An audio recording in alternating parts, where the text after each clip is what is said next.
दोस्तों, हिंदुओं त्योहारों में भाद्रपद महीने में शुक्ल पक्ष के 5वें दिन ऋषि पंचमी का त्यौहार मनाया जाता है। यह त्यौहार हर साल गणेश चतुर्दशी के एक दिन के बाद मनाया जाता है। ऋषि पंचमी 2020 में 23 अगस्त दिन रविवार को मनाया जाएगा। यह त्यौहार सप्त ऋषियों से जुड़ा हुआ है। सप्त ऋषियों के नामों में वशिष्ठ, जमदग्नि, गौतम, विश्वामित्र, भारद्वाज, अत्रि और कश्यप हैं। इन ऋषियों ने पृथ्वी से बुराई समाप्त करने के लिए अपने जीवन को त्याग दिया और मानव जाति के सुधार के लिए काम किया। दोस्तों, यदि आपने चैनल को अभी तक सब्सक्राइब नहीं किया है तो तुरंत सब्सक्राइब कर लीजिए और बगल में मौजूद घंटी को भी ज़रूर क्लिक करिए ताकि हमारे सारे वीडियो आप तक सीधे पहुंच सकें। तो चलिए आगे शुरू करते हैं। दोस्तों, यह व्रत जाने अनजाने में हुए पापों को नष्ट करने वाला होता है। पंचमी तिथि का आरंभ 22 अगस्त 2020 दिन शनिवार सायंकाल 7:55 से पंचमी तिथि का समापन 23 अगस्त 2020 दिन रविवार सायंकाल 5:05 है। मान्यता है कि अगर कोई महिला माहवारी के दौरान किसी नियम को तोड़ दे तो वह वर्ष में आने वाले ऋषि पंचमी के दिन सप्त ऋषि की पूजा व्रत करके अपनी गलती सुधारने से दोष मुक्त हो सकती है। ऋषि पंचमी का व्रत पुरुष, स्त्री और कुंवारी कन्याएं भी कर सकती हैं। ब्रह्म पुराणों के अनुसार इस दिन चारों वर्ण की स्त्रियों को चाहिए कि वे ऋषि पंचमी का व्रत जरूर करें, क्योंकि वर्ष भर में जो भी गलती हो जाती है उसका दोष इस व्रत को करने से दूर हो जाता है। यह व्रत लोगों के समस्त पापों को समाप्त कर देता है। ऋषि पंचमी के दिन व्रत करने वाले लोगों को हल से जुते हुए अनाज का सेवन नहीं करना चाहिए। करने वालों को सुबह शाम फलाहार लेना चाहिए। दोस्तों, अब हम लोग जानने चलते हैं ऋषि पंचमी की पूजन विधि।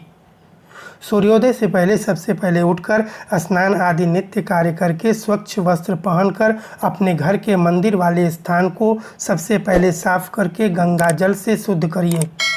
उसके बाद कोई पीढ़ा या पूजा चौकी को साफ करके सप्त ऋषि की फोटो को रखिए और उनके सामने कलश में जल भरकर रखिए।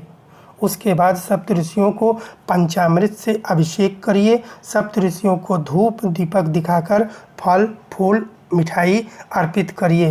रोली चावल यानी कि अक्षत से पूजन करिए। सभी लोगों को व्रत कथा सुनने के बाद आरती करिए और अंत में सप्त ऋषियों से अपनी गलती के लिए क्षमा मांगिए और सभी को प्रसाद का वितरण करिए तथा व्रत करने वाले लोग तामा के चावल से बने व्यंजनों को खाकर अगले दिन व्रत तोड़ते हैं। अब हम लोग जानने चलते हैं सप्त ऋषि की व्रत कथा क्या है।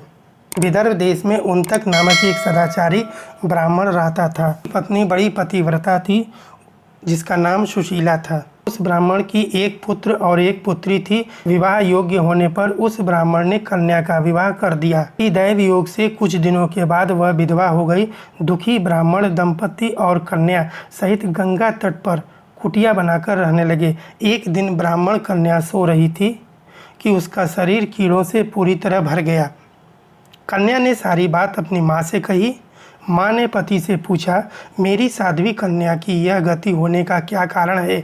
उन्तक ने समाधि के द्वारा इस घटना का पता लगाकर बताया, पूर्व जन्म में भी यह कन्या ब्राह्मणी थी। इसने रजस्वला होते हुए बर्तन छू दिए। जन्म में भी इसने लोगों की देखा देखी ऋषि पंचमी का व्रत नहीं किया, इसलिए इसके शरीर पर कीड़े पड़े हैं। धर्मशास्त्रों की मान्यता कि रजस्वला स्त्री पहले दिन चंडालिनी, दूसरे दिन ब्रह्मघातिनी तथा तीसरे दिन धोबिन के समान अपवित्र होती है। चौथे दिन स्नान करके शुद्ध होती है। यदि यह शुद्ध मन से अब भी ऋषि पंचमी का व्रत करे तो इसके सारे दुख दूर हो जाएंगे और अगले जन्म में अटल सौभाग्य प्राप्त करेगी। पिता की आज्ञा से पुत्री ने विधि पूर्वक ऋषि पंचमी का व्रत एवं पूजन किया। व्रत के प्रभाव से वह सारे दुखों से मुक्त हो गई। अगले जन्म में उसे सौभाग्य सहित अक्षय सुखों का भोग मिला। तो फिर मिलते हैं एक नए वीडियो के साथ। तब तक के लिए नमस्कार।